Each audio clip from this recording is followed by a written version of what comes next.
In 1847, a fire that should have been just another tragedy became the key that unlocked the most horrifying family secret in American history.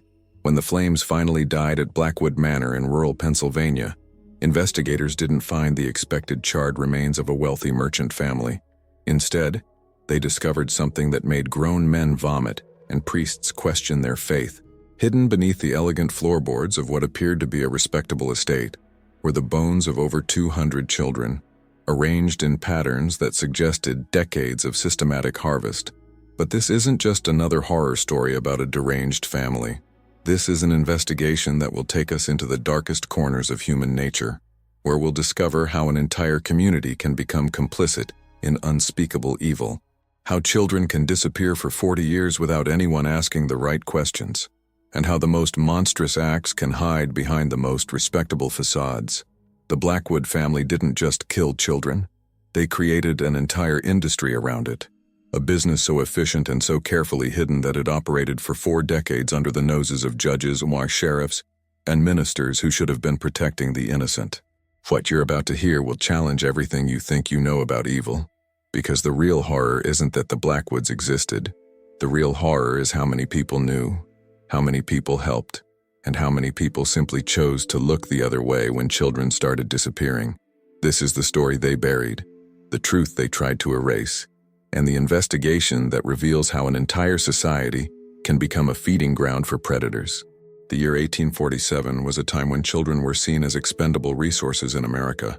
Industrial cities were swelling with immigrants fleeing poverty and famine, bringing with them children who had no documentation, no family ties that could be easily traced, and no one to miss them if they vanished. It was the perfect hunting ground for someone with the right connections and the complete absence of conscience. Marcus Blackwood appeared in Lancaster County, Pennsylvania, in 1807, carrying credentials that identified him as a successful textile merchant from Boston. He purchased a sprawling estate on the outskirts of a small farming community, a property that included not just the main house, but several outbuildings, a private cemetery, and most importantly, a network of underground chambers that he claimed were for storing valuable merchandise. The locals were impressed by his apparent wealth and his generous donations to the local church. He was exactly the kind of respectable businessman that small communities welcomed with open arms. What they didn't know was that Marcus Blackwood's real name was Martin Boehm, and he was fleeing not bankruptcy in Boston, but a series of child disappearances in 3 different cities that had grown too conspicuous for comfort. The credentials were forged, the wealth was stolen, and the merchant business was a carefully constructed lie designed to explain the constant stream of wagons that arrived at and departed from his property, often under cover of darkness. Within 2 years of his arrival, Marcus had married Eleanor Whitmore, the daughter of the local judge. Eleanor was 19, beautiful, and possessed of the kind of desperate ambition that small towns breed in young women who dream of escaping their circumstances. She saw in Marcus not just wealth, but sophistication, education, and most importantly, power. What she didn't see, what she couldn't have imagined, was that she was about to become not just his wife, but his partner in an enterprise that would claim hundreds of innocent lives. The wedding was the social event of the decade in Lancaster County. The entire community gathered to celebrate what appeared to be the perfect union between local aristocracy and successful commerce. Judge Whitmore performed the ceremony himself, blessing a union that he believed would bring prosperity and respectability to his family name. The irony was so complete, it seemed scripted by some malevolent deity. The very man who would later sentence criminals to death for far lesser crimes was personally consecrating the marriage of the most prolific child killer in American history. But Marcus hadn't chosen Eleanor for love, or even for her father's connections. Though both would prove useful, he had chosen her because he recognized in her something that most people missed. Behind her sweet smile and her carefully practiced manners, Eleanor Whitmore was a predator. She had grown up in a house where her father's judicial power had taught her that some people mattered and others didn't, that justice was a commodity that could be bought and sold, and that the right connections could make any crime invisible. The transformation didn't happen overnight. For the first year of their marriage, Eleanor played the role of the perfect wife, hosting dinner parties for her father's colleagues, managing the household staff, and presenting herself as the very model of domestic virtue. But Marcus was patient. He understood that trust had to be built slowly, that complicity had to be cultivated like a careful garden.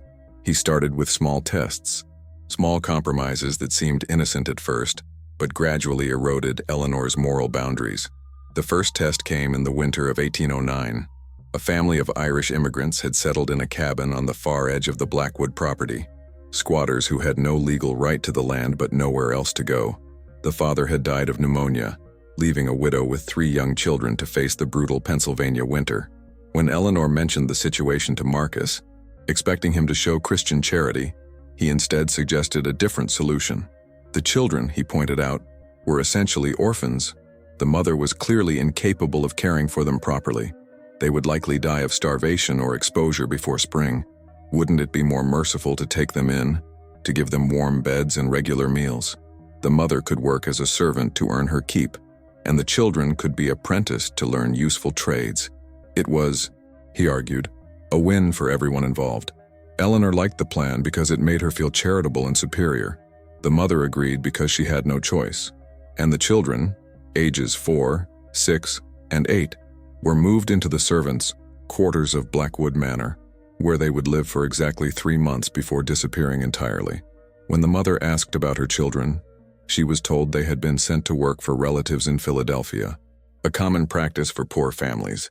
When she demanded to see them, she was dismissed from service and escorted off the property by men who made it clear that asking more questions would be dangerous to her health. That was Eleanor's first lesson in how easy it was to make inconvenient people disappear when you had the right combination of authority, money, and social position. It was also her first taste of the intoxicating power that came from controlling other people's lives completely. The mother never found her children because there was nothing left to find. They had been killed within hours of their arrival at the manor, their bodies processed with the same cold efficiency that Marcus would bring to his textile business. But Marcus was still testing Eleanor's boundaries. He watched her carefully for signs of guilt, regret, or moral awakening.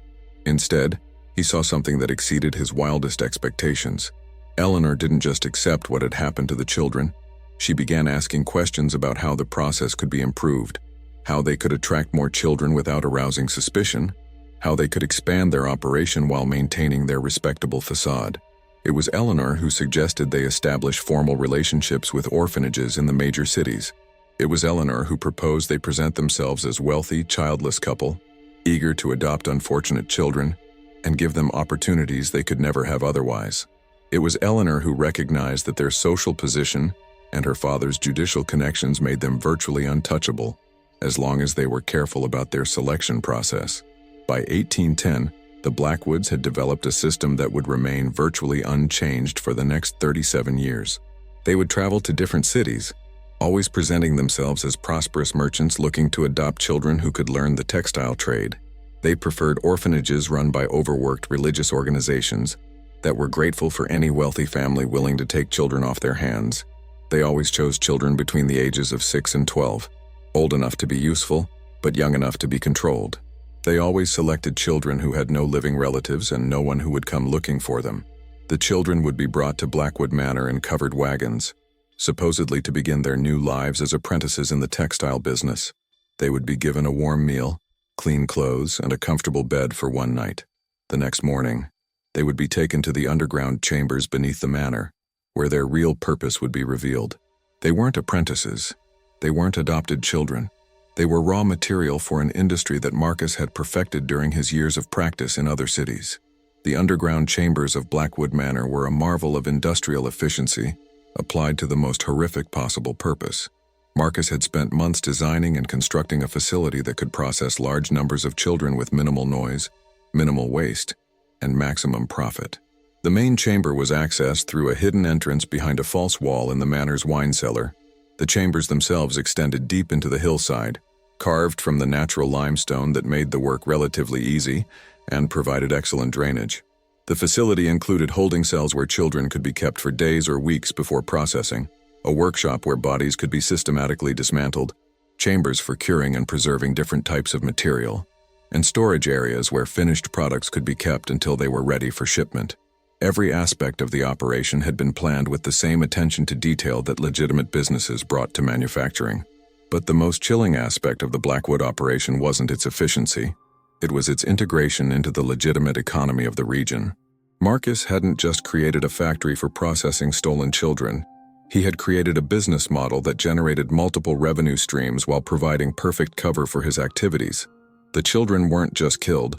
They were harvested for materials that had significant commercial value, in an era when medical schools paid high prices for anatomical specimens, when certain body parts were believed to have medicinal properties, and when there was a thriving black market for goods that couldn't be obtained through legal channels. The hair was sold to wig makers in Philadelphia and New York, where the fine texture of children's hair commanded premium prices. The teeth were sold to dentists who used them to create dentures for wealthy clients who preferred human teeth to wooden or ivory alternatives. The skin was processed and sold to manufacturers who used it to create specialized leather goods. The bones were cleaned, bleached, and sold to medical schools that used them for anatomical instruction. Even the organs had value, preserved in alcohol, and sold to physicians who used them for research, or to private collectors who paid extraordinary prices for unusual specimens. Eleanor proved to be a natural at the business side of the operation. She developed relationships with buyers in multiple cities, always presenting herself as the wife of a successful merchant who had access to rare and valuable materials. She created elaborate shipping networks that could move products discreetly across state lines. She established financial systems that laundered the profits through legitimate businesses. Most importantly, she created the social connections that would protect them from investigation. Judge Whitmore proved to be an invaluable asset, though he may never have known the full extent of his daughter's activities. His position gave the Blackwoods access to information about criminal investigations, upcoming raids, and law enforcement activities that might threaten their operation. His social connections provided introductions to other wealthy and powerful families who might be useful allies or customers. His judicial authority could be used to silence witnesses, dismiss charges, or redirect investigations away from sensitive areas. But the Blackwoods' greatest protection wasn't legal or political. It was social. They had positioned themselves as pillars of the community, generous benefactors of the local church, supporters of local businesses, and advocates for orphaned children. When they traveled to cities to collect new children, they were seen as angels of mercy, rescuing unfortunate souls from lives of poverty and degradation. When they returned with fewer children than they had collected, they explained that some had been placed with other families or sent to specialized schools. No one questioned their explanations because no one wanted to believe that such respectable people could be capable of unspeakable evil. The children who disappeared into the Blackwood Manor came from every state on the eastern seaboard. They were Irish immigrants fleeing the potato famine, German refugees escaping political upheaval, freed slaves whose families had been scattered by war and economic disruption, and Native American children stolen from tribes that had been displaced by westward expansion. They were the invisible people of American society, the ones whose disappearances wouldn't be noticed by anyone with the power to investigate. Some of the children lived for weeks or even months in the underground chambers before their turn came. During that time, they were kept in conditions that were simultaneously comfortable and terrifying. They were fed regularly and given warm clothes, but they were also confined in cells that made escape impossible and subjected to psychological conditioning that broke their will to resist. Eleanor had discovered that children who were properly prepared were easier to handle during the final process and produced higher quality materials. The conditioning process was a masterpiece of calculated cruelty. Children were told that their families had sold them to pay debts, that they had been abandoned because they were worthless, that they were lucky to have found people who could find some use for them. They were shown the remains of other children who had tried to escape or resist, and told that cooperation was the only way to avoid even worse fates. They were given small rewards for compliance and severe punishments for defiance until their spirits were completely broken, and they would follow any instruction without question. But what truly set the Blackwood operation apart wasn't just its scale or its efficiency. It was the fact that it operated as a family business that brought together multiple generations in the service of systematic evil. Marcus and Eleanor had 3 children of their own: Victoria, born in 1812, Harrison, born in 1814, and Constancer, born in 1816. All 3 were raised to see the harvesting of stolen children as normal, natural, and necessary work that contributed to their family's prosperity and social position. The Blackwood children grew up playing with the children who were destined for the underground chambers, learning to see them not as fellow human beings, but as temporary pets or living toys. They were taught to identify which children would be easiest to manipulate, which ones might cause problems, and which ones would produce the highest quality materials. By the time they reached adolescence, all three were active participants in every aspect of the family business. Victoria, the eldest, showed particular aptitude for the psychological conditioning process. She had an intuitive understanding of how to break a child's spirit without damaging their physical value. She could identify within hours of a child's arrival whether they would be compliant or resistant, and she developed specialized techniques for handling each type. Victoria's methods were so effective that children who had been processed by her rarely attempted escape or resistance, even when given opportunities. Harrison proved to be mechanically gifted, improving the efficiency of the underground facility and developing new tools and techniques that reduced processing time while improving product quality. He was fascinated by anatomy and spent countless hours studying the bodies of harvested children, learning to identify the most valuable parts and the best methods for preserving them. By age 16, Harrison could completely process a child's body in less than 2 hours, with virtually no waste.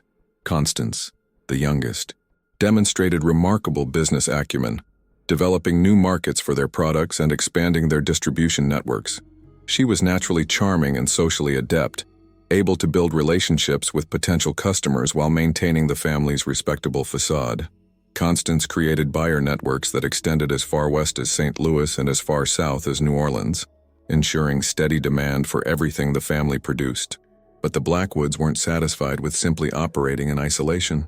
They understood that their long-term success depended on building networks of complicit allies who had their own reasons for supporting or protecting the operation. Over the course of 40 years, they cultivated relationships with dozens of people who played essential roles in maintaining their business while protecting themselves from legal consequences. Dr. Ezra Slade was perhaps their most valuable ally. As the chief physician for 3 counties, he had legitimate reasons for purchasing anatomical specimens, and his medical credentials provided perfect cover for large-scale transactions. But Dr. Slade wasn't just a customer. He was a partner who helped identify potential victims, provided medical expertise that improved their processing techniques, and used his professional standing to deflect any investigations that came too close to the truth. Sheriff William Crawford had been thoroughly corrupted through a combination of bribery, blackmail, and shared profits. Crawford's job was to ensure that any investigations into missing children were misdirected, delayed, or terminated before they could threaten the Blackwood operation. He was particularly skilled at convincing worried parents that their children had simply run away or been taken by traveling circuses, explanations that people wanted to believe because the alternatives were too horrible to contemplate. Reverend Jonathan Marsh provided moral cover for the operation by publicly praising the Blackwoods' charitable work with orphaned children while privately blessing their activities as necessary work that removed defective individuals from society before they could reproduce and create more problems. Marsh had developed an elaborate theological justification for the murder of unwanted children, arguing that they were better off dead than living lives of poverty and degradation.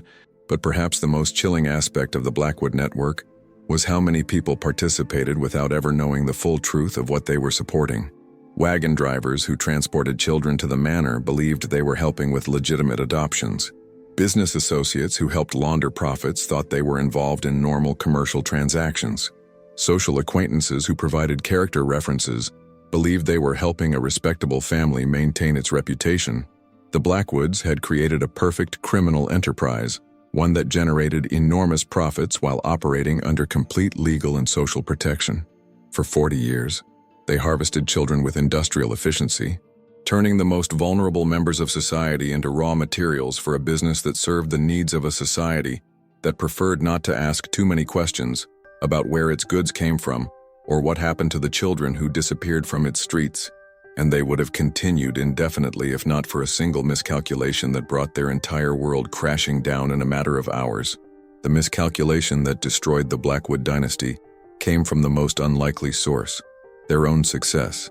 After 4 decades of operating with impunity, they had grown arrogant, sloppy, and perhaps most dangerously, visible. The very prosperity that had protected them for so long began to attract the wrong kind of attention from people who couldn't be bought, intimidated, or distracted. Thomas Brennan was everything the Blackwoods had learned to avoid. He was a federal investigator with the newly formed Department of the Interior, tasked with tracking federal funds allocated for Indian reservations and orphanages. Unlike local sheriffs who could be corrupted or judges who could be influenced through social connections, Brennan answered to Washington bureaucrats who measured success through statistics and documentation.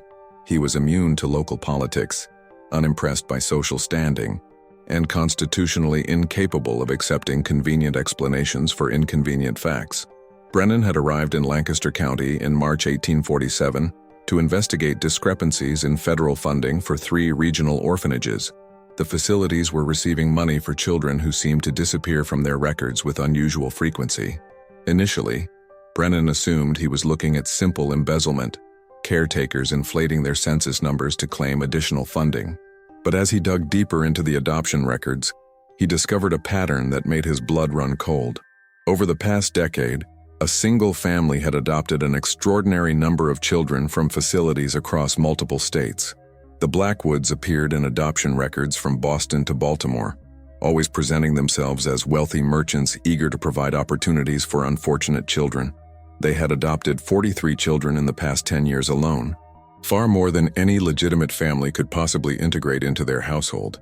Yet when Brennan visited their estate, he saw no evidence of children anywhere on the property.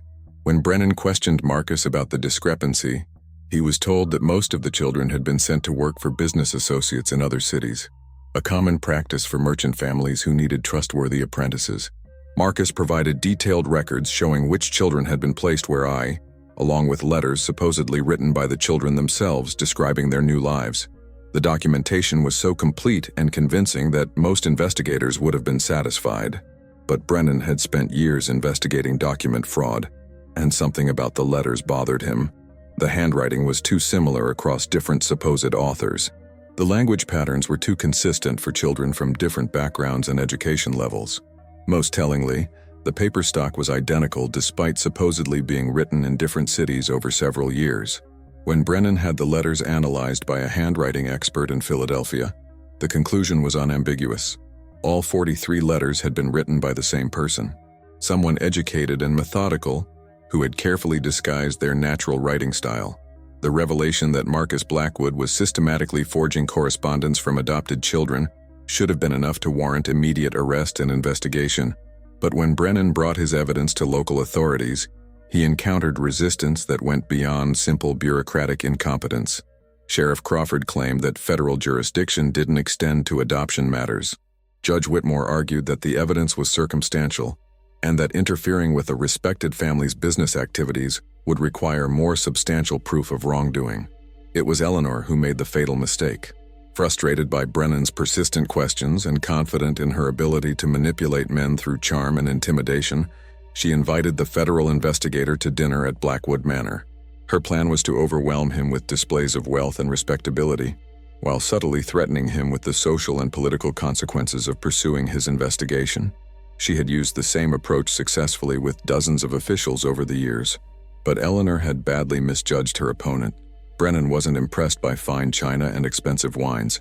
He was suspicious of people who lived too well for their supposed income sources, and he was trained to notice details that most people missed.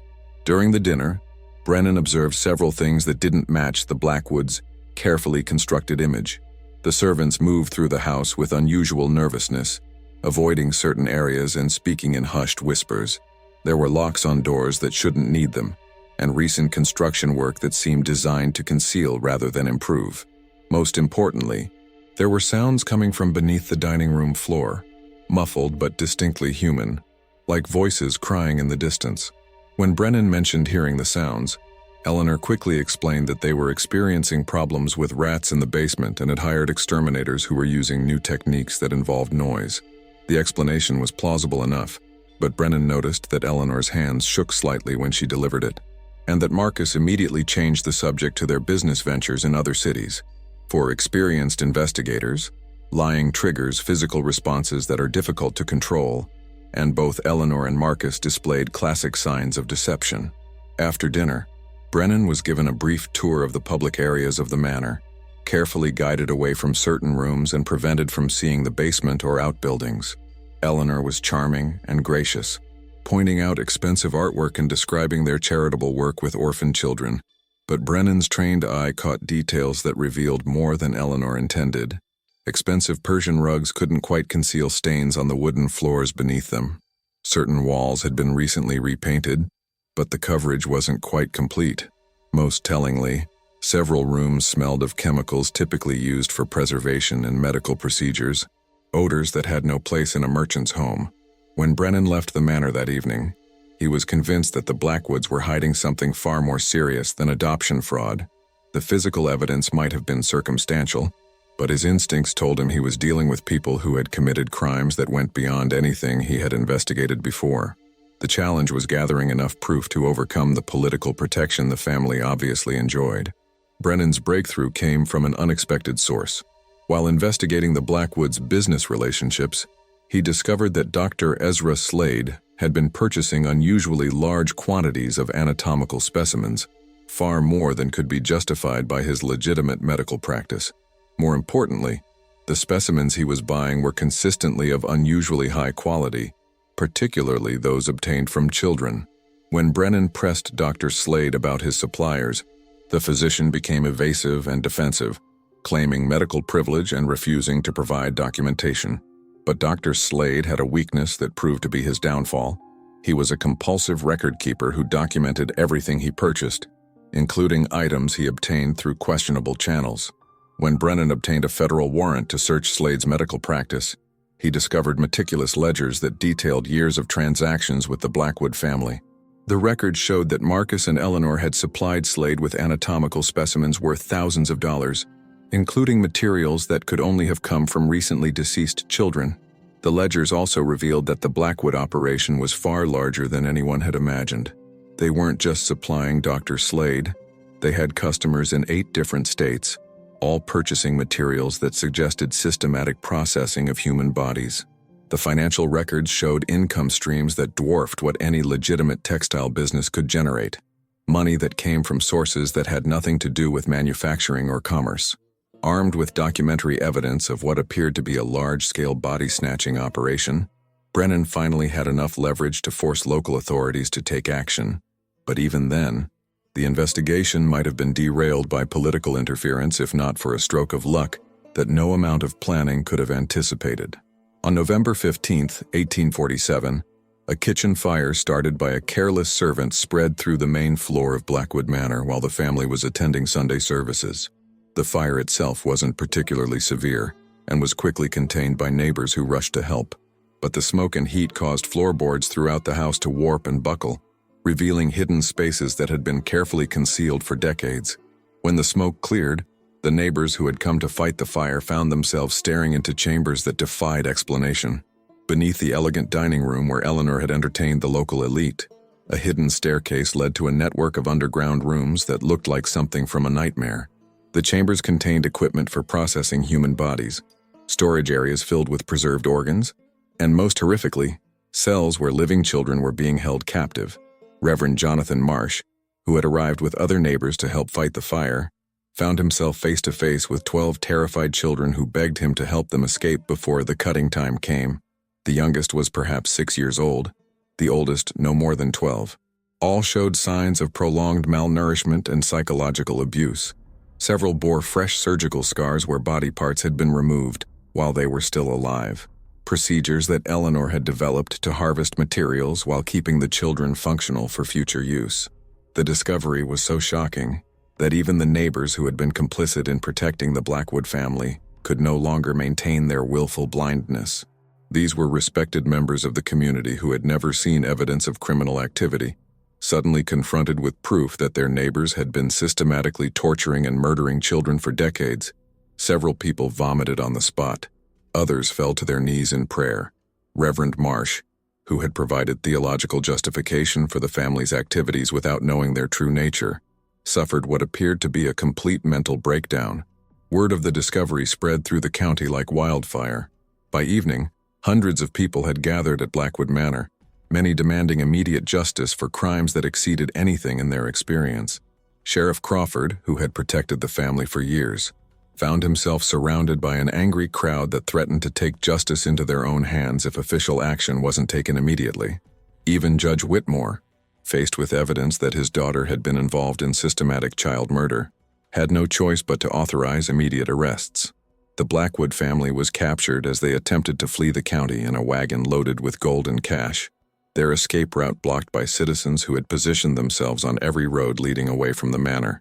Marcus fought viciously when cornered, using a knife to wound 2 men before being overwhelmed. Eleanor maintained her composure until the moment she was placed in shackles, then began screaming about the ingratitude of people who had benefited from her family's work for decades. But the most chilling discovery came when investigators began the systematic exploration of the underground facility. The chambers extended much deeper into the hillside than anyone had imagined, forming a complex that included not just processing areas and holding cells, but also what appeared to be a museum where the Blackwood family had preserved evidence of their most significant achievements. Hundreds of children's skulls were arranged on shelves like trophies, each labeled with dates and brief descriptions of the victim's characteristics.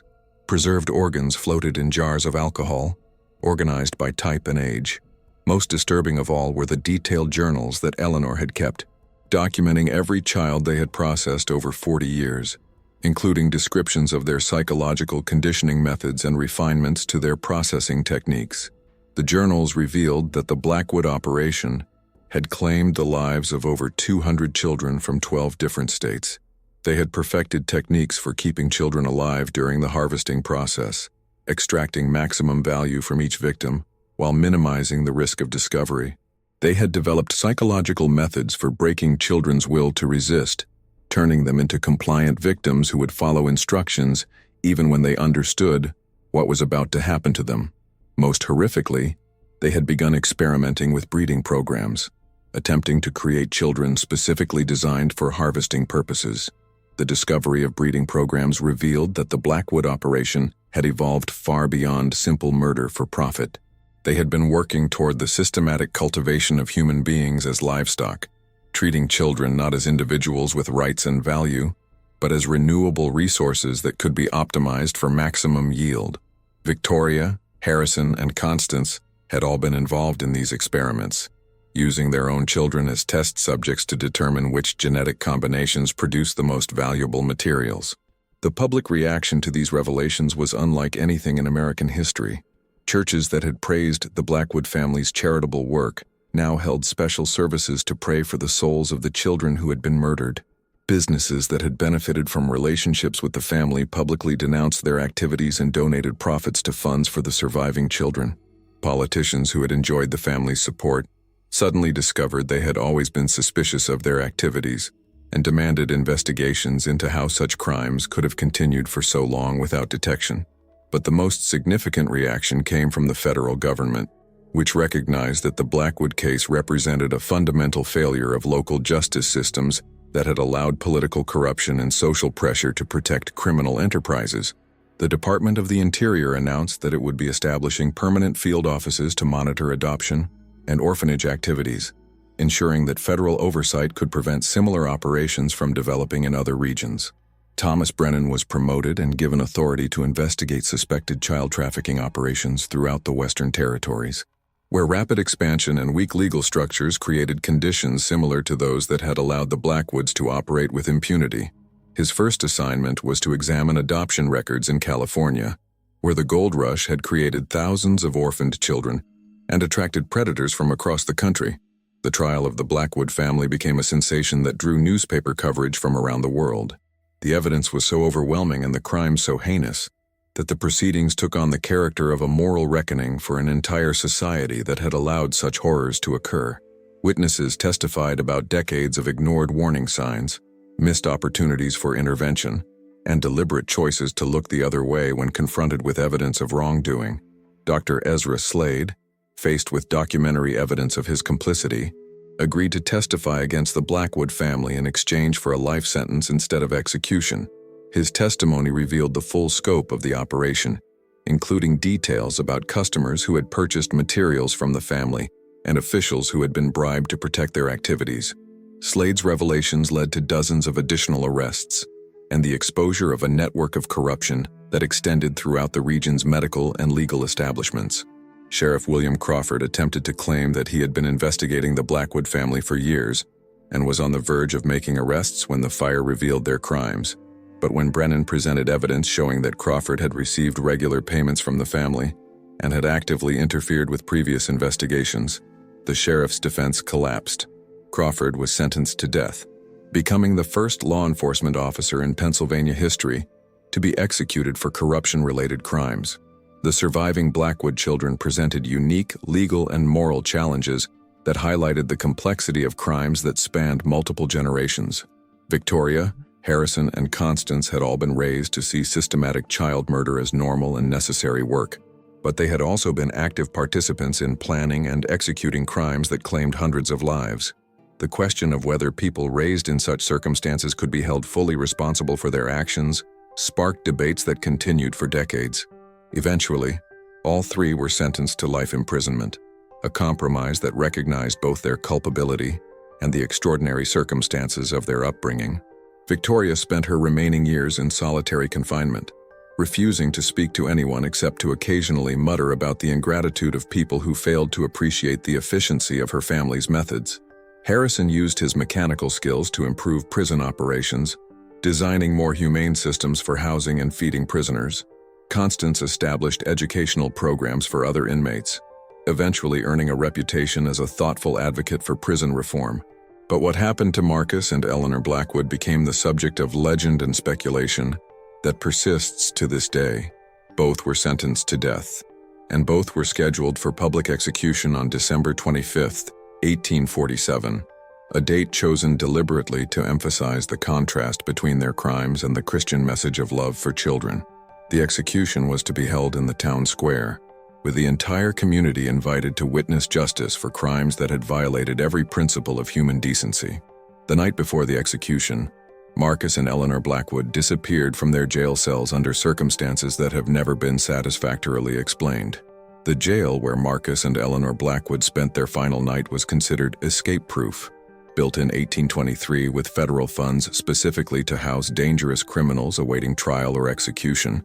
It featured solid stone walls 3 feet thick, iron bars forged in Pittsburgh specifically for maximum security, and guards who worked in rotating shifts to ensure constant surveillance. The cells had been inspected daily since the Blackwoods' arrest, and every precaution had been taken to prevent exactly the kind of disappearance that somehow occurred. On the morning of December 25th, when guards arrived to prepare the prisoners for their scheduled execution, they found the cell doors still locked, the iron bars intact, and no evidence of forced entry from outside. But Marcus and Eleanor Blackwood were gone. In their place was a single piece of paper with a message written in Eleanor's distinctive handwriting. "The harvest continues elsewhere. The children remember us." The investigation into their escape consumed months and involved federal agents, military personnel, and private detectives hired by families of the victims. Every possible explanation was explored and systematically eliminated. The locks showed no signs of tampering. The walls hadn't been damaged. The guards insisted they had checked the cells multiple times during the night and seen the prisoners sleeping in their bunks. Yet somehow, 2 people had vanished from a secure facility without leaving any trace of how they had accomplished the impossible. The mystery deepened when investigators discovered that the Blackwoods' escape coincided with similar disappearances across the region. Dr. Ezra Slade vanished from his own cell 3 days later, despite being under suicide watch and constant observation. 2 prison guards who had worked closely with the Blackwood family during their incarceration simply never returned home from their shifts, leaving behind no explanation for their absence. Most disturbing of all, 5 of the children who had been rescued from the underground chambers disappeared from the orphanage where they had been placed for safety, vanishing during the night without triggering any of the security measures that had been installed to protect them. The pattern of disappearances suggested that the Blackwood network was far more extensive than anyone had realized, and that the arrest of the family members had triggered some kind of predetermined evacuation protocol that allowed key participants to escape before they could be captured. Federal investigators began to suspect that they had discovered not just a criminal family, but the local branch of an organization that operated across multiple states and possibly even internationally. Evidence supporting this theory came from an unexpected source. the detailed journals that Eleanor had kept throughout their 40-year operation. When cryptographers finally decoded the more obscure passages in her writings, they discovered references to sister facilities in other regions, coordination meetings with representatives from similar operations, and shared resources that suggested cooperation between different criminal groups engaged in child trafficking and murder. Most chilling were Eleanor's references to something she called the pattern, a systematic approach to child harvesting that had apparently been developed and refined by multiple groups working in coordination. The pattern included specific techniques for identifying vulnerable children, methods for avoiding detection by law enforcement, and protocols for sharing information about successful practices. Eleanor's journals suggested that the Blackwood operation had been following guidelines developed by others, and that their own innovations had been shared with similar groups in other locations. The implications were staggering. If Eleanor's journals were accurate, the Blackwood family hadn't been operating in isolation. They had been part of a network that included similar operations throughout the country, all following the same basic methods while adapting to local conditions. The systematic murder of children wasn't the aberrant behavior of a single family, but part of a coordinated enterprise that treated human beings as commercial livestock on a scale that dwarfed even the most pessimistic estimates of individual criminal activity. Thomas Brennan spent the remaining years of his career attempting to track down evidence of this larger network, following leads that took him from California mining camps to New York textile factories to southern plantations where children disappeared with suspicious regularity. His investigations uncovered fragments of evidence suggesting that child trafficking networks had indeed developed during the rapid expansion of the American economy, taking advantage of social disruption and weak legal institutions to operate with relative impunity. But Brennan never found concrete proof of the coordinated network that Eleanor's journals described. Every lead ended in dead witnesses, destroyed records, or circumstantial evidence that couldn't support criminal prosecutions. Either the network had been remarkably successful at covering its tracks, or Eleanor's references to Bashan sister facilities and the pattern had been elaborate fantasies designed to make her family's crimes seem like part of something larger and more significant than isolated acts of individual evil. The question of whether the Blackwood family had been part of a larger conspiracy became irrelevant compared to the immediate challenge of dealing with the consequences of their 40-year operation. Over 200 families had lost children to the Blackwood harvest, but many of those families had never known what happened to their missing children. The discovery of the underground chambers finally provided answers to decades of agonizing uncertainty, but those answers brought little comfort to parents who learned that their children had died in ways that exceeded their worst nightmares. The 12 children who had been rescued from the chambers faced challenges that no existing social institutions were equipped to handle. All showed signs of severe psychological trauma from years of confinement and abuse. Several had been subjected to surgical procedures that left them permanently disabled. Most disturbing of all, they had been so thoroughly conditioned by the Blackwood family's methods that they initially resisted rescue efforts and begged to be returned to the underground chambers where they felt safe. Dr. Margaret Willis, a physician who specialized in treating traumatized children, was brought in from Boston to work with the survivors. Her initial assessment was that the children had been subjected to systematic psychological conditioning, designed to destroy their sense of individual identity and replace it with complete dependence on their captors. The process was so thorough that the children had difficulty remembering their original names, their families, or their lives before being taken to Blackwood Manor. The conditioning had been accomplished through a combination of techniques that Dr. Willis described as scientific torture. The children had been given new names and told that their original identities had been lies. They had been convinced that their families had sold them to the Blackwoods because they were worthless. They had been shown forged documents proving that they were legally owned by the family and had no right to expect freedom or protection. Most effectively, they had been isolated from any human contact except with family members who reinforced these messages through a carefully designed system of rewards and punishments. Dr. Willis's treatment program required years of patient work to help the children remember their original identities and develop the psychological strength to function independently. The process was complicated by the fact that several of the children had been held captive for so long that they had no memories of life outside the underground chambers. For them, The Blackwood family's version of reality was the only reality they had ever known, and learning to question that reality required rebuilding their understanding of basic concepts like safety, trust, and personal autonomy. The most challenging case was Sarah Morrison, a girl who had been taken from a Boston orphanage when she was 4 years old and had spent 8 years in the underground chambers before being rescued. Sarah had no memory of her life before the Blackwoods and initially insisted that Eleanor was her real mother and that the rescue had been a mistake. She repeatedly attempted to escape from the orphanage where she was placed, trying to return to the underground chambers where she believed she belonged. Dr. Willis discovered that Sarah had been chosen by Eleanor as a potential replacement for Victoria, groomed to take over the psychological conditioning of other children when the original Blackwood children grew too old for the work. Sarah had been taught to see herself as special and important, given responsibilities that made her feel valuable, and trained in techniques for breaking the will of other children.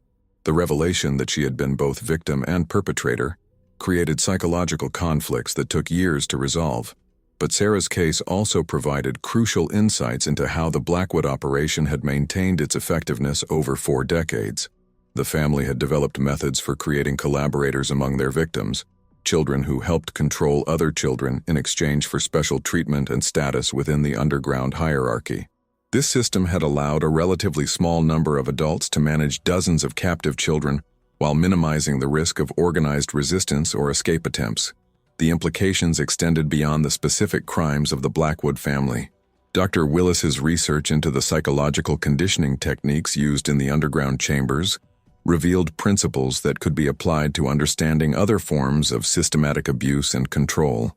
Her work became foundational for later studies of how criminal organizations manipulate their victims, how totalitarian regimes control their populations, and how seemingly normal people can be conditioned to participate in systematic evil. The physical evidence recovered from Blackwood Manor also contributed to advances in forensic science and criminal investigation techniques. The detailed records that Eleanor had kept provided researchers with unprecedented documentation of systematic criminal activity, allowing them to study how criminal enterprises develop, maintain operational security, and adapt to changing circumstances over extended periods. The preserved specimens and anatomical materials found in the underground chambers, while horrifying in their origin, provided medical schools with research materials that contributed to advances in anatomy, surgery, and forensic pathology. The irony that the Blackwood family's crimes ultimately contributed to medical knowledge that could save lives was not lost on the physicians who studied the materials, but the scientific value couldn't diminish the horror of how the specimens had been obtained. The legal precedents established by the Blackwood case had lasting impacts on American criminal law, particularly in areas related to child protection, federal jurisdiction over crimes that crossed state boundaries, and the prosecution of criminal enterprises that operated over extended periods. The case demonstrated the need for federal oversight of adoption and orphanage activities, leading to the establishment of regulatory systems that made it much more difficult for similar operations to develop. But perhaps the most significant legacy of the Blackwood case was its impact on public awareness of child trafficking and systematic abuse. Before the discovery of the underground chambers, most Americans believed that crimes against children were isolated incidents committed by individuals with obvious mental disorders. The revelation that a respectable family had operated a systematic child harvesting operation for 40 years forced society to confront the possibility that evil could hide behind facades of respectability and social status. The case inspired the formation of advocacy organizations dedicated to protecting children from trafficking and abuse, the development of investigative techniques specifically designed to identify systematic criminal operations, and the establishment of legal frameworks that made it easier to prosecute crimes that involved multiple perpetrators operating over extended periods. The Blackwood name became synonymous with the systematic exploitation of vulnerable children, ensuring that their crimes would never be forgotten or minimized. Yet even as society learned from the Blackwood case and implemented safeguards designed to prevent similar operations, questions remained about how many other families or organizations might be operating similar enterprises in locations where oversight was weak and social pressure protected respectable facades from scrutiny. The possibility that the Blackwoods had been part of a larger network meant that their arrest and the exposure of their crimes might have simply forced other operations to become more careful, rather than ending the systematic exploitation of children. Federal investigators continued to receive reports of suspicious adoption activities, unexplained child disappearances, and evidence of systematic abuse in locations throughout the country. Some of these reports led to successful prosecutions that revealed smaller-scale operations inspired by or connected to the Blackwood model. Others simply disappeared into bureaucratic files when local authorities proved unwilling or unable to pursue investigations that might implicate respected community members. The pattern suggested that the conditions that had allowed the Blackwood family to operate for 40 years, particularly the combination of social respectability, political connections, and economic incentives for willful blindness, continued to exist in many communities. The question wasn't whether other systematic child exploitation operations existed, but whether society had developed the institutional capacity and moral courage necessary to identify and stop them before they could claim hundreds of additional victims. This question became particularly urgent as America continued its westward expansion, creating new communities with weak legal institutions and large populations of vulnerable children separated from their families by war, disease, and economic disruption. The very forces that drove American growth and prosperity also created ideal conditions for criminal enterprises that preyed on society's most vulnerable members. The Blackwood case had shown that evil could operate efficiently and profitably for decades under the protection of social respectability and political corruption. The challenge for American society was whether it could develop systems of oversight and accountability that would prevent similar operations from developing while maintaining the individual freedoms and local autonomy that were central to American political culture. This challenge was complicated by the fact that legitimate adoption and orphanage activities often looked very similar to criminal trafficking operations, especially in their early stages. The same social needs that created opportunities for families like the Blackwoods to acquire children also created genuine needs for legitimate adoption services and institutional care for orphaned children. Distinguishing between legitimate and criminal activities required sophisticated investigation techniques and institutional knowledge that was often lacking in rapidly growing communities. The question of how to protect children without destroying legitimate family formation and social welfare activities became one of the defining challenges of American social policy in the latter half of the 19th century. The Blackwood case provided a stark example of what could happen when criminal enterprises operated without effective oversight, but it also demonstrated the difficulty of detecting systematic abuse when perpetrators were skilled at maintaining respectable facades and building protective political networks. As federal investigators grappled with these larger policy questions, reports began surfacing that suggested the Blackwood legacy was far from dead. In 1849, 2 years after the fire that exposed the underground chambers, Thomas Brennan received disturbing reports from California, where the gold rush had created ideal conditions for systematic child exploitation. Miners arriving from around the world often brought children with them, and when they died in accidents or violence, those children frequently disappeared without any official record of what had happened to them. The reports described adoption activities that followed patterns remarkably similar to those used by the Blackwood family. Wealthy couples would arrive in mining camps claiming to be merchants or land speculators, expressing interest in adopting orphaned children who could learn valuable trades. They would present impressive credentials and offer generous payments to anyone willing to help them identify suitable children. Local authorities, overwhelmed by more pressing concerns, rarely questioned their credentials or followed up on the children's welfare after the adoptions were completed. Brennan's investigation revealed that at least 3 different groups operating in California were using methods virtually identical to those perfected by the Blackwood family. The similarity was so complete that it suggested either direct training by former Blackwood associates or access to detailed documentation of their techniques.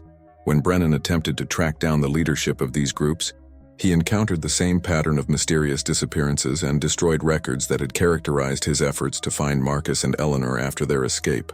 One investigation led Brennan to a mining camp, where residents reported that a family calling themselves the Hartwells had adopted 16 children over the course of 6 months before disappearing without warning.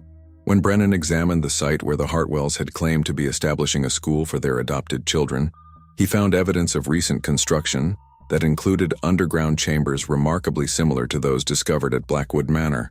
but the chambers had been carefully cleaned and all evidence of their use removed before abandonment.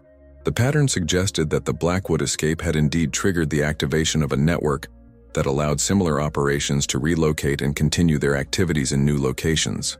If this was true, then the exposure of the Pennsylvania operation had simply caused a temporary disruption rather than ending the systematic exploitation of children. The criminals had learned from the Blackwood family's mistakes and adapted their methods to operate more carefully in locations where oversight was minimal and law enforcement was preoccupied with other concerns. This possibility haunted Brennan for the rest of his career. Despite decades of investigation and the successful prosecution of dozens of smaller operations, he never found definitive proof that the larger network Eleanor had described in her journals actually existed. But he also never found evidence that it didn't exist, and the patterns he observed suggested that systematic child trafficking continued throughout the American frontier, always adapting to local conditions and law enforcement capabilities. The question of whether Marcus and Eleanor Blackwood had successfully escaped to continue their activities elsewhere became one of the most persistent mysteries in American criminal history.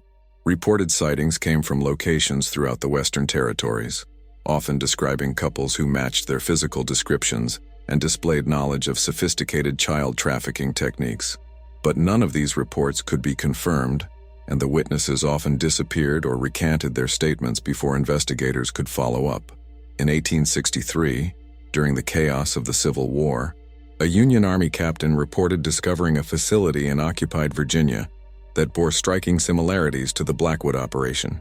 The underground chambers had been abandoned, but evidence suggested they had been used recently for systematic processing of human remains. Local residents claimed that a wealthy merchant family had operated a school for war orphans at the location, but had disappeared when Union forces approached the area. The captain's report described finding children's clothing, surgical instruments, and preservation equipment virtually identical to materials recovered from Blackwood Manor 16 years earlier. The timing of the discovery, during a period when millions of children had been displaced or orphaned by war, raised horrifying questions about how many criminal enterprises might have taken advantage of social disruption to expand their operations. The Civil War had created unprecedented numbers of vulnerable children, while simultaneously destroying the legal and social institutions that might have protected them. For operators skilled in systematic child exploitation, the war represented not a crisis but an opportunity. Similar reports continued to surface throughout the Reconstruction period, always describing operations that seemed to follow the Blackwood model, but always disappearing before they could be thoroughly investigated. The pattern suggested that the techniques developed by the Pennsylvania family had indeed been adopted by others, either through direct training or through documentation that had survived their arrest and escape. Dr. Margaret Willis, who had spent years treating the children rescued from Blackwood Manor, became convinced that systematic child trafficking networks were not only real, but were actively recruiting and training new operators to replace those who had been captured or killed. Her patients frequently described encounters with other children who had obviously been subjected to similar conditioning techniques, suggesting that the Blackwood approach to psychological manipulation was being used by multiple groups. The most disturbing evidence came from Sarah Morrison, the girl who had been groomed by Eleanor to take over the psychological conditioning of other children. As Sarah's treatment progressed and her memories became clearer, she began describing training sessions where she had been taught not just techniques for controlling individual children, but methods for training other adults to use those techniques effectively. According to Sarah's recovered memories, Eleanor had been preparing instructional materials that could be used to teach the Blackwood methods to people who had never directly participated in their operation. These materials allegedly included detailed manuals describing psychological conditioning techniques, architectural plans for constructing underground processing facilities, business methods for establishing legitimate cover operations, and protocols for building protective networks of complicit officials. If Sarah's memories were accurate, Eleanor had been working to systematize and distribute the knowledge that had made the Blackwood operation successful, ensuring that it could be replicated by others even if the original family was captured or killed. The possibility that the Blackwood techniques had been documented and distributed explained how operations in distant locations could so closely replicate methods that had taken 40 years to develop and refine.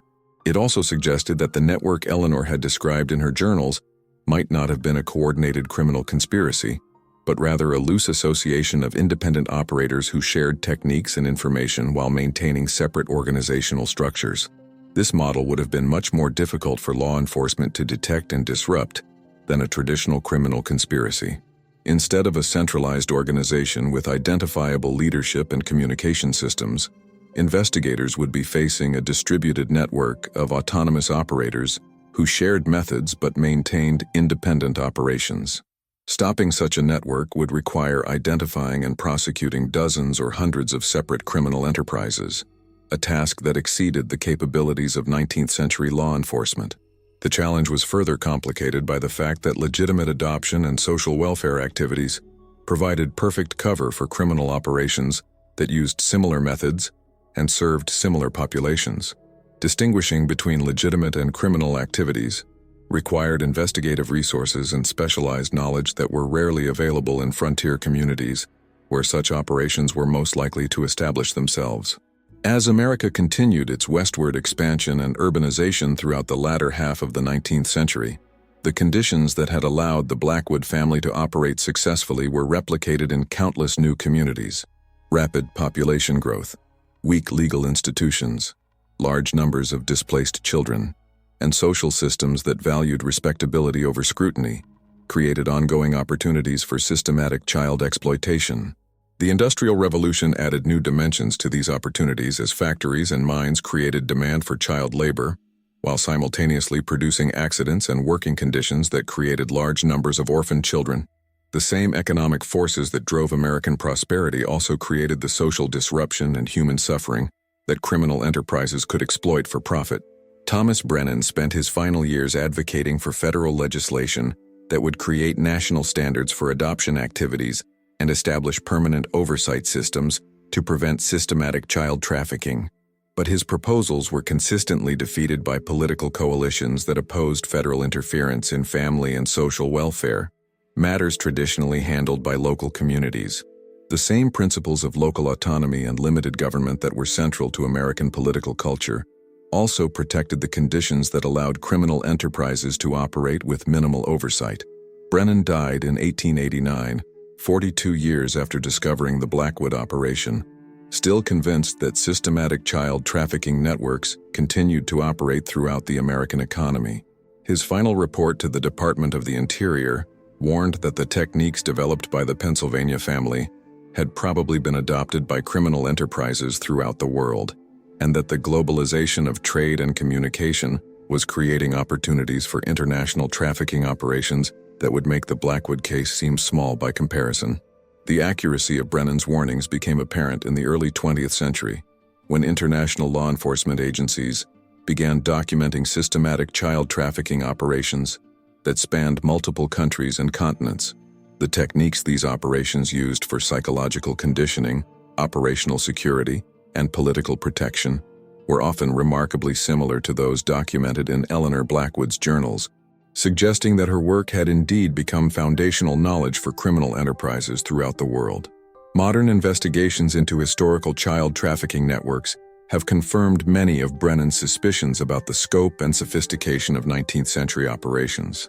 Advanced forensic techniques applied to historical evidence have revealed that systematic child exploitation was far more common than contemporary observers realized, and that criminal enterprises often operated for decades without detection, by using methods similar to those perfected by the Blackwood family. But perhaps the most chilling revelation from modern research is how little the fundamental dynamics have changed. The same social conditions that allowed the Blackwood family to operate successfully, particularly the combination of vulnerable populations, weak oversight systems, and social pressure to maintain respectable facades, continue to exist in many parts of the world. The techniques for psychological conditioning, operational security, and political protection that were documented in the Blackwood case remain effective tools for criminal enterprises that prey on society's most vulnerable members. The children rescued from Blackwood Manor in 1847 lived to see the 20th century, carrying with them memories of horrors that most people couldn't imagine, and insights into criminal techniques that law enforcement was only beginning to understand. Their testimonies, recorded by Dr. Margaret Willis and preserved in federal archives, provide detailed documentation of how systematic child exploitation operates from the perspective of its victims. Sarah Morrison, who had been both victim and unwilling participant in the Blackwood operation, spent her adult years working with law enforcement agencies to identify and prosecute similar criminal enterprises. Her unique understanding of how trafficking networks operate and how they recruit both victims and collaborators made her invaluable to investigators who were trying to understand and combat systematic child exploitation. Sarah's work led to the successful prosecution of dozens of trafficking operations and the rescue of hundreds of children who might otherwise have disappeared without trace. But she always insisted that the cases she helped solve represented only a small fraction of the systematic child exploitation that continued throughout American society. The techniques she had learned from Eleanor Blackwood were too effective and too profitable to be abandoned simply because one operation had been exposed and stopped. The legacy of the Blackwood family extends far beyond their specific crimes. They demonstrated that systematic evil could operate efficiently and profitably for decades, under the protection of social respectability and political connections. They showed how criminal enterprises could exploit legitimate social institutions and human compassion to gain access to vulnerable victims. Most importantly, they proved that ordinary people could be conditioned to participate in or ignore unspeakable crimes when those crimes were presented as normal, necessary, or beneficial to society. These lessons remain relevant because the fundamental dynamics that enabled the Blackwood operation continue to exist in modern society. Technology has changed the methods criminal enterprises use to identify victims and avoid detection, but the basic principles of systematic exploitation remain the same. Vulnerable populations still exist. Oversight systems still have gaps that can be exploited. Social pressure still protects respectable facades from scrutiny, and human nature still includes the capacity for both systematic evil and willful blindness when confronting that evil is inconvenient or dangerous. The question that haunted Thomas Brennan throughout his career, whether society could develop the institutional capacity and moral courage necessary to protect its most vulnerable members from systematic exploitation, remains unanswered. Each generation faces the same challenge of building systems that can identify and stop criminal enterprises without destroying the individual freedoms and social institutions that make life worth living. The Blackwood case reminds us that evil rarely announces itself with obvious signs and clear intentions. More often, it hides behind facades of respectability, operates through legitimate institutions, and recruits collaborators who convince themselves they are serving noble purposes. The most dangerous criminals are not the obviously deranged individuals who commit isolated acts of violence, but the systematic operators who build enterprises around the exploitation of human suffering and who recruit entire communities to participate in or ignore their activities. Perhaps the most important lesson from the Blackwood case is that protection of the innocent requires constant vigilance from every member of society. Criminal enterprises can only operate when enough people choose to look the other way, accept convenient explanations for inconvenient facts, or prioritize social comfort over moral responsibility. The children who died in the underground chambers of Blackwood Manor were killed not just by the family members who directly harmed them, but by a society that chose not to ask difficult questions about respectable people who lived too well and explained too little. The Blackwood name has become synonymous with systematic child exploitation, ensuring that their crimes will never be forgotten. But remembering their specific acts is less important than understanding the social dynamics that enabled those acts, and recognizing when similar dynamics might be creating opportunities for similar crimes in our own time and place. So, what's your take on all this? Do you think the Blackwood family was an isolated case of individual evil? Or do you believe they were part of a larger network that continues to operate in different forms today? How do we balance the need to protect vulnerable children with the importance of maintaining individual freedoms and local autonomy? If this investigation into one of America's darkest family secrets has made you think differently about how evil can hide behind respectable facades, you'll want to explore our other deep dives into historical mysteries that challenge everything you think you know about human nature. Subscribe to our channel and hit that notification bell to join a community of people who aren't afraid to confront uncomfortable truths about the past and present. And if you believe others need to hear this story, share this video to help spread awareness about how systematic exploitation can operate under the protection of social respectability. The children of Blackwood Manor deserve to be remembered, and their story deserves to be told.